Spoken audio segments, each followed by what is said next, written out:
Three jams. As I think everybody in this room knows, the Greater Kansas City Chamber of Commerce values and promotes diversity because it enhances the business community and the economic development of our entire region by creating a robust community infrastructure that encourages all community members to make contributions using their very special talents, their expertise, and their knowledge. Kansas City's economy thrives when diversity and inclusion thrive. Partnerships and collaborations succeed when all partners engage one another in a meaningful way. So tonight is actually a wonderful event, and I am just honored to even be a part of it at all.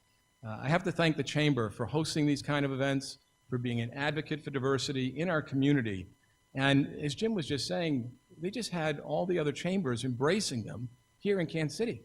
They brought them all together so they could talk about common opportunities, so they could talk about a common vision for our community, and they could work together and collaborate to make Kansas City an even better, more inclusive community. I can't think of anything better. Jim, Russ, thank you for doing that here in Kansas City. So let me first offer my congratulations to Marvin, to Leo, to Christy, and Joseph, this year's ACE Award recipients. You guys are awesome, and congratulations. You know, as we honor these four individuals for their achievements in their respective industries, I hope it becomes quite clear, it's clear to me at least, that the actions and commitments that they have made really are changing the face of Kansas City business, the Kansas City community, and every element of every fabric, if you will, element of the fabric of our overall community. The only other thing I want to add is that if you still believe that this community lacks diversity, and I for one believe there are areas in this community that do lack diversity, then I would challenge us all to move beyond our own internal discussions. As you look around the room, most of us are diverse here. What we need to do is engage those non-diverse communities, those non-diverse individuals, bring them to the table and have this discussion continue, because that's when the real success will begin. It wasn't until I made a decision really out of desperation, but sometimes, isn't it a case that sometimes even in business, when you have to do something, you do what has to be done to get the job done, especially when it comes to taking care of your clients, your customers, and in my case, pursuing a dream. So I went to an investment firm and I said, I'll do anything for you. I'll take any job. They said, we're not hiring. I said, well, what about operations? We're not hiring. What about the mailroom? They said, we're not hiring. I said, okay, don't pay me. Don't pay me. And if I am not the best mail boy that you've had in those 4 months, then we can part ways, and it costed you absolutely nothing. Of course, they said, are you sure you want to do this? I said, I'm positive. Well, I have to tell you that was an example of determination to do what needs to be done to get into a firm. And when I finally got in, I was the only person of diversity in that office. And so I still didn't have that mentor or that role model that could have helped me to get around. But fortunately, I did have some employees that were there that were committed to diversity. And they said, you should do this, you should do that, you should be thinking this way, you should be considering these opportunities. And one of the things that I did was I competed in, some of you have heard the National Investment Challenge. It's an investment game that's done by USA Today.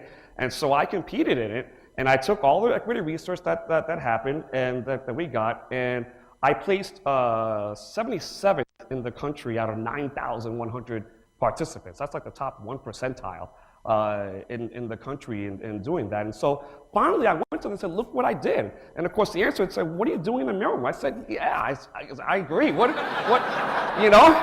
please. And I share that story because that was how it all started. Because then, it went from the mailroom to a desk, from a desk to a cubicle, from a cubicle to a wall office, from a wall office to a window office, and then from a window office to the corner window office that we always look for.